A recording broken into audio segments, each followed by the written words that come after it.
Hello everyone, आज हम start करेंगे इशू ऑफ शेयर का नया पार्ट, जिसमें हम देखेंगे कि जो शेयर हम इशू कर रहे हैं वेंडर को या सप्लायर को या जिसका बिजनेस एक्वायर किया है हमने, उसको शेयर किस तरीके से इशू किए जाते हैं। तो यहाँ देख सकते हैं टॉपिक का नाम क्या है हमारा, issue of shares for consideration other than cash. इससे पहले एक बार जाने की कोशिश करते हैं, देखते हैं कि शेयर हमने किस किस को इशू किए हैं। तो यहाँ से हमें क्लियर हो जाएगा कि कंपनी किन किन बंदों को शेयर इशू करती है। तो हमने सबसे पहले देखा कि सबसे पहले शेयर जो इशू किया जा रहा है वो इशू किया जा रहा है जनरल पब्लिक को। तो हमने इसकी सबसे पहले स्टार्टिंग में जो एंट्री की थी वो जनरल पब्लिक की एंट्री की थी कि किस तरीके से जनरल पब्लिक को शेयर इशू किया जाता है। सेकंड हमने उसमें देखा कि शेयर इशू किया जाता है प्रमोटर को। तो इसकी भी हमने एंट्री देखी थी प्रीवियस क्लास में कि प्रमोटर को शेयर किस तरीके से इशू किया जाता है, क्या एंट्री होती है। और अब हमारा आ गया कि अगर हम शेयर इशू करते हैं वेंडर को, वेंडर मतलब सप्लायर जिससे हमने कुछ भी सामान खरीदा है, कोई मटेरियल खरीदा हो, कोई एसेट परचेज की हो, या हम बोल सकते हैं कि दूसरा कोई बिजनेस जिसको हमने शेयर इशू किया है, जिसका बिजनेस हमने टेक ओवर कर लिया। तो इस तरीके से हम आज देखेंगे कि अगर हम शेयर वेंडर को या बिजनेस को इशू करते हैं तो उसकी एंट्री किस तरीके से शो होती है। तो सबसे पहले हम देखते हैं कि इसका मतलब होता है क्या, वेंडर को शेयर इशू करने का मतलब क्या है। तो यहाँ देखते हैं कि जैसे मान के चलो एग्जांपल, हमारी कंपनी है जिसका नाम है एक्स वाई जेड लिमिटेड, और इस कंपनी ने एक पर्सन है मिस्टर ए, उससे मिस्टर एक सप्लायर है, किसी भी चीज़ का सप्लायर हो सकता है। मान के चलो हमने कोई एसिड बाय किया उससे, तो हमने उससे कोई एसिड बाय किया, फर्नीचर वगैरह या कोई भी एसिड हो सकती है। एग्जाम्पल, हमने उससे 10 लाख की कोई एसिड बाय की है। अब कंपनी ने मिस्टर ए को 10 लाख रुपीज पे करने हैं क्योंकि उसने इससे 10 लाख की एसिड्स बाय की है। तो ये जो 10 लाख की एसिड्स बाय की है, जो कंपनी ने इसको 10 लाख रुपीज पे करने हैं, ये जो अमाउंट पे करना है इसको हम बोलते हैं परचेज कंसिडरेशन। कि हमने कुछ चीज़ बाय की है, कुछ चीज़ परचेज की है, और बदले में जो हमें अमाउंट पे करना है उसे बोलते हैं कंसिडरेशन। तो 10 लाख रुपीज उसको पे करने हैं, कंपनी ने पे करने हैं मिस्टर ए को। 10 लाख के उसने जो है एसिड बाय की है। अब कंपनी इस 10 लाख को किसी भी तरीके से पे कर सकती है। तो कंपनी ने ये 10 लाख रुपीज की जो पेमेंट की है, उसमें कंपनी ने सबसे पहले तो चेक इशू कर दिया है एक। एग्जाम्पल, उसने चेक इशू कर दिया 6 लाख का, और जो रिमेनिंग अमाउंट रह गया, रिमेनिंग देख सकते हैं 10 लाख रुपीज लेने थे, और रिमेनिंग अमाउंट जो रह गया वो 4 लाख रुपीज का रह गया। तो कंपनी ने क्या किया, ये जो 4 लाख रुपीज है, ये 4 लाख के कंपनी ने इसको अपनी ही कंपनी के शेयर इशू कर दिए। देना तो उसको वैसे कैश था, लेकिन कैश ना देकर कंपनी ने उसको अपनी ही कंपनी के शेयर इशू कर दिए। तो ये जो शेयर इशू कर दिए, किसके बदले में इशू किए, कैश देना था, दिए शेयर है। तभी हम इस टॉपिक का नाम बोलते हैं share issue for consideration other than cash, कि कैश ना देकर हमने उसको कंसीडरेशन में अपनी ही कंपनी के शेयर इशू कर दिए। तो अब हमें इसकी ट्रीटमेंट देखनी है कि कंपनी अगर वेंडर को या सप्लायर को जो शेयर इशू करती है, तो किस तरीके से उसकी एंट्री शो करके दिखाई जाती है। तो इसी क्वेश्चन को अगर हम देखें, तो एग्जाम्पल लेते हैं कि 4 लाख के जो कंपनी ने उसको शेयर इशू किए हैं, कंपनी का एक शेयर जो था, वो कंपनी का एक शेयर एग्जाम्पल 10 रुपीज का था, और कंपनी ने उसको ये शेयर 10 वाला शेयर इशू किया है 20 रुपीज का। इसका मतलब 10 वाली चीज जो है 20 रुपीज में इशू की है कंपनी ने उसको। तो ये जो हो गया हमारा प्रीमियम हो गया। देख सकते हैं कि कंपनी ने 10 रुपये जो एक्स्ट्रा पे शेयर इशू किया है वेंडर को, ये 10 रुपीज प्रीमियम पे इशू किया उसको। तो अब यहाँ पे दिखाएंगे कि इसकी एंट्री किस तरीके से शो करके दिखाई जाती है। तो यहाँ पे हम देखते हैं, सबसे पहले फर्स्ट एंट्री हमेशा हमें करनी होती है जो भी हमने चीज बाय की होती है। तो इधर देख सकते हैं, कंपनी ने मिस्टर ए से एसिड बाय किया 10 लाख की। तो फर्स्ट एंट्री जो होगी हमारी, एसिड खरीदी है तो एसिड डेबिट होगी। ये जो हम जर्नल कर रहे हैं किसकी बुक में कर रहे हैं, ये हम हमेशा करेंगे जिसने बाय किया है, यानी कि ये हो रहा है एक्स वाई जेड लिमिटेड की बुक के अंदर ये एंट्री की जा रही है। तो जो कंपनी है वो फर्स्ट एंट्री क्या करेगी, उसने एसिड बाय की है, तो एसिड को वो डेबिट करेगी। और टू, मिस्टर ए को उसने पैसे देने हैं। अगर नाम मेंशन है तो नाम लिखेंगे हम, जैसे मिस्टर ए मेंशन है, और अगर नाम मेंशन नहीं होगा तो हम वहाँ पे वेंडर लिख देंगे। तो देख सकते हैं फर्स्ट एंट्री जो होगी वो एसिड बाय करने की होगी, एंट्री होगी assets account debit to mister A. Assets कितने की बाय की है, 10 लाख की बाय की है, तो यहाँ पे हम 10 लाख रुपीज शो कर देंगे, और नरेशन नॉर्मल लिखेंगे, purchase of acids from mister A.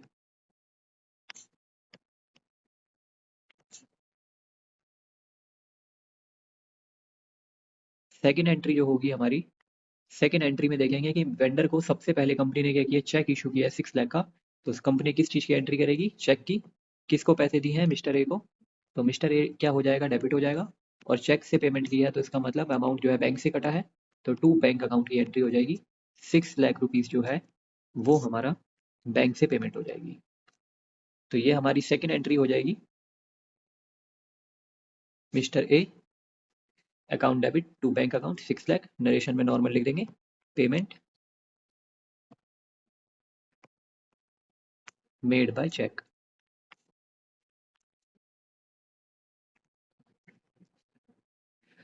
अब जो हमारी थर्ड एंट्री होगी, देख सकते हैं कि थर्ड एंट्री में कंपनी ने क्या किया, 4 लाख रुपीज़ जो रह गए थे वो 4 लाख रुपीज़ के शेयर इशू कर दिए। तो थर्ड हमारी जो एंट्री होगी वो एंट्री होगी, शेयर हमने इशू किया मिस्टर ए को ही किया है, तो मिस्टर ए अगेन क्या हो जाएगा, हमारा डेबिट हो जाएगा। और टू क्या करेंगे हम, इक्विटी शेयर कैपिटल अकाउंट।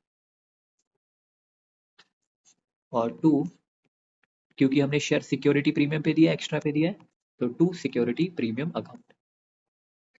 तो हमारी नॉर्मल एंट्री क्या होगी, mister A to equity share capital. देख सकते हैं कि 10 वाला शेयर हमने दिया है उसको 20 का, तो 10 उसकी फेस वैल्यू हो गई और इशू हुआ है 20 पे, तो इसका मतलब 10 रुपीज़ का प्रीमियम है, इसलिए सिक्योरिटी प्रीमियम इधर क्रेडिट हुआ है।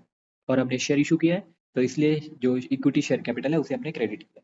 तो एंट्री हमारी क्या हो गई, mister A to equity share capital to security premium account. अब हमें एक चीज़ तो क्लियर है कि मिस्टर ए को 10,000 का सामान खरीदा था, 10,000 में हमने उसे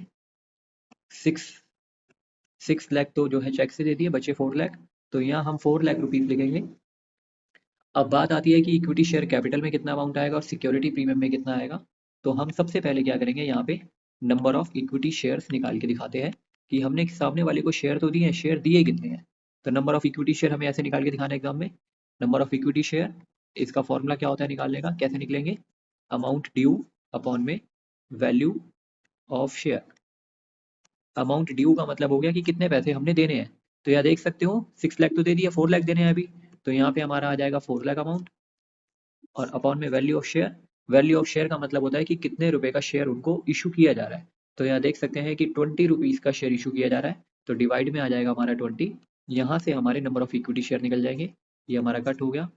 तो ये हमारे 20,000 इक्विटी शेयर निकल कर आ गए जो हमने इशू किए हैं। तो अब यहाँ पे दोनों में अमाउंट कितना जाएगा, ये 20,000 जो इक्विटी शेयर आए हैं, 20,000 इंटू, यहाँ पे याद रखेंगे हमेशा कि इक्विटी शेयर कैपिटल में हमेशा कोई भी क्वेश्चन हो हमेशा फेस वैल्यू जाती है। तो देख सकते हैं फेस वैल्यू 10 की है, तो यहाँ पे 10 चला जाएगा, यानी कि 2 लाख रुपीज़ जो है वो हमारे इक्विटी शेयर कैपिटल में चले जाएंगे। और सिक्योरिटी प्रीमियम में कितना जाएगा, 20,000 इक्विटी शेयर निकाला है हमने, इंटू जितने का प्रीमियम होगा, देख सकते हैं 10 रुपीज़ का ही प्रीमियम है, तो इंटू यहाँ पे 10 कर देंगे, तो 2 लाख रुपीज़ यहाँ पे चला जाएगा। तो 4 लाख में हमने उसको शेयर इस तरीके से इशू किया, 2 लाख इक्विटी शेयर कैपिटल में चला गया और 2 लाख रुपीज़ जो है वो हमारा सिक्योरिटी प्रीमियम के अंदर चला गया। तो ये देख सकते हैं कि ये हमारा टॉपिक है issue of share for consideration other than cash, जिसके अंदर सबसे पहले हम एसिड बाय करेंगे जो भी कुछ बाय किया होगा, उसके बाद उसकी पेमेंट करेंगे कि किस तरीके से पेमेंट की जाती है। इसमें अब अगला टॉपिक, अगला क्वेश्चन देखेंगे, share issue for consideration other than cash में। ये थोड़ा सा क्वेश्चन उससे ज़रा एडवांस लेवल का है। इसमें देखेंगे कि एबीसी लिमिटेड एक कंपनी है, उसने अमूल लिमिटेड को परचेज कर लिया। कितने का परचेज किया है, यहाँ देख सकते हैं 15 लाख रुपीज़ का परचेज किया है उसने। तो 15 लाख जितने का परचेज करते हैं उसे हम क्या बोलते हैं, उसे हम बोलते हैं परचेज कंसीडरेशन। तो यहाँ से साफ पता लग रहा है कि 15 लाख रुपीज़ का बिजनेस बाय किया है, तो 15 लाख हमारा परचेज कंसीडरेशन हो गया। क्या क्या बाय किया है देखेंगे, एसेट एक्वायर की है, एसेट में लैंड एंड बिल्डिंग खरीदी है, प्लांट एंड मशीनरी खरीदा है, डेटर्स बाय किए हैं, स्टॉक। क्योंकि जब भी कोई किसी का बिजनेस एक्वायर करता है तो उसकी एसेट्स जो बंदा बाय करता है उसकी हो जाती है, सेम उसी तरीके से लाइबिलिटीज भी उसी की हो जाती है। तो अमूल लिमिटेड की जो भी एसेट्स थी और जो भी लाइबिलिटीज थी वो किसकी हो गई है, वो जिस कंपनी ने एक्वायर किया है उसकी हो गई है। तो ये देख सकते हैं यहाँ पे 4 एसेट्स एक्वायर कर दी इसने, 2 लाइबिलिटीज हैं वो भी उसकी हो गई है। तो 15 लाख रुपीज में ये सब चीजें उसने उसका पूरा बिजनेस एक्वायर कर दिया। तो 15 लाख रुपीज में अब पेमेंट कैसे की है एबीसी लिमिटेड ने, एबीसी लिमिटेड ने 5 लाख रुपीज का तो चेक दे दिया, 2 लाख रुपीज जो है वो बिल्स ऑफ एक्सचेंज से पे कर दिए, और बाकी जो अमाउंट बचा वो उन्होंने शेयर इशू कर दिया। कितने का शेयर इशू किया है, 40 रुपीज का शेयर इशू किया है। शेयर की फेस वैल्यू कितनी है, शेयर की फेस वैल्यू 25 रुपीज़ है और प्रीमियम कितने रुपए का है, 15 रुपीज़ का है। तो इस तरीके से 40 रुपीज़ का शेयर इशू उसने कर दिया। तो अब इसको एंट्री किस तरीके से शो करेंगे, तो जैसे हमें पता है कि फर्स्ट एंट्री हमेशा किसकी होती है, फर्स्ट एंट्री हमेशा होती है जो भी हमने चीज़ बाय की है। तो यहाँ देख सकते हैं हमने एसिड्स बाय की है, अलग अलग नाम से बाय की है, तो हमें भी अलग अलग नाम से ही लिख कर शो करना है।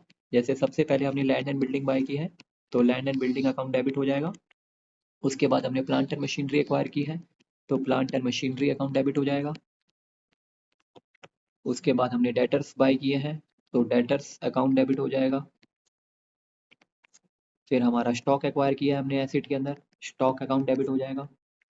और उसके बाद देखेंगे लाइबिलिटीज में हमने क्या क्या एक्वायर किया है, तो लाइबिलिटीज के अंदर हम लिखेंगे to sundry creditors, bank loan लिया है वो भी क्रेडिट हो जाएगा, लाइबिलिटीज सारी क्रेडिट हो जाएंगी और एसिड सारी डेबिट हो जाएंगी। तो ये सबसे पहले हमने क्या किया, जितनी एसिड्स एक्वायर की हैं वो सब डेबिट हो गई और लाइबिलिटीज क्या हो गई, हमारी क्रेडिट हो गई। कितने रुपए का हमने खरीदा है, 15 लाख रुपीस का, इसका मतलब हमने 15 लाख रुपीस पे करने हैं इसको अमूल लिमिटेड को। तो एंट्री में टू अमूल लिमिटेड हो जाएगा, परचेज कंसिडरेशन का अमाउंट। तो सबसे पहले हम क्या करेंगे, अमाउंट फिल करेंगे इसका, कि लैंड एंड बिल्डिंग हमने एक्वायर किया है 8 लाख का, तो यहाँ पे हम 8 लाख लिख देंगे। और 4 लाख रुपीस का लैंड एंड बिल्डिंग बाय किया है, 4 लाख यहाँ पे आ जाएगा। 2 लाख रुपीस के डेटर है, 2 लाख डेटर में लिख देंगे और 3 लाख रुपीस स्टॉक में लिख देंगे। सेम उसी तरीके से लाइबिलिटी में क्रेडिटर में हमने 2 लाख के क्रेडिटर एक्वायर किए हैं, तो 2 लाख हमारा क्रेडिटर में आ जाएगा, 1 लाख हमारा बैंक लोन के अंदर आ जाएगा। और हमने अमूल लिमिटेड से ये पूरा सब कुछ बिजनेस जो बाय किया है 15 लाख का बाय किया, 15 लाख इधर शो कर देंगे। तो अब हमारे को क्या करना है, अब हमारे को चेक करना है कि ये डेबिट और क्रेडिट मैच हुआ है या नहीं हुआ है। तो देख सकते हैं क्रेडिट साइड में अमाउंट देखेंगे तो 18 लाख आ रहा है क्रेडिट साइड का टोटल, और डेबिट साइड चेक करेंगे तो डेबिट साइड जो हमारा आ रहा है, ये हमारा आ रहा है 17 लाख। तो इसका मतलब डेबिट साइड जो है वो कम है और क्रेडिट साइड ज़्यादा है। तो हम क्या करेंगे, बैलेंस जो हमारा बच रहा है वो डेबिट साइड में बच रहा है, तो हम डेबिट साइड में जितना भी बैलेंस बच रहा है उसको गुडविल के नाम से शो करके बता देंगे। तो हम डेबिट साइड में बैलेंसिंग फिगर लिख देंगे गुडविल अकाउंट, जितना भी बैलेंस बच रहा है माइनस करके देख लेंगे। 1 लाख रुपीज़ कम आ रहे थे डेबिट में, तो 1 लाख रुपीज़ हमारा गुडविल के नाम में चला जाएगा। सेम उसी तरीके से अगर डेबिट का बैलेंस ज़्यादा होता और क्रेडिट का कम होता, तो हम क्रेडिट साइड में कैपिटल रिजर्व करके उसको बैलेंसिंग फिगर लिख के शो करते, अगर ऐसा बैलेंस होता तो। देख सकते हैं तो क्रेडिट साइड में तो नहीं है, तो कैपिटल रिजर्व नहीं आएगा इस क्वेश्चन में। इस क्वेश्चन में गुडविल करके आएगा, क्योंकि एसेट का बैलेंस जो है वो कम आ रहा है हमारा। तो फर्स्ट एंट्री हमारी हमेशा किसकी होगी, जो भी हमने बिजनेस सामने वाले का एक्वायर किया है, जो भी चीज़ बाय करेंगे फर्स्ट एंट्री उसी की होगी। सेकंड एंट्री हम करेंगे कि हमने उसको पेमेंट किस तरीके से की है। तो देख सकते हैं पेमेंट हमने कैसे की है, 5 लाख रुपए चेक दी है और 2 लाख का हमने बिल दिया है। किसको दिया है, जिसका बिजनेस बाय किया है। बिजनेस हमने बाय किया अमूल लिमिटेड का, तो हमारी एंट्री क्या होगी, अमूल लिमिटेड डेबिट टू, हमने चेक दिया है तो उसके लिए हम बैंक वर्ड लिखेंगे। और 1 लाख रुपीज 2 लाख रुपीज का हमने उसे बिल दिया है, तो बिल के लिए हम क्या लिखेंगे, बिल्स पेबल अकाउंट। तो अमाउंट हमने टोटल कितनी दे दी, लिख देंगे चेक में 5 लाख रुपीज का चेक दे दिया और 2 लाख रुपीज का हमने उसे बिल दे दिया, तो 7 लाख रुपीज की हमने उसको पेमेंट कर दी।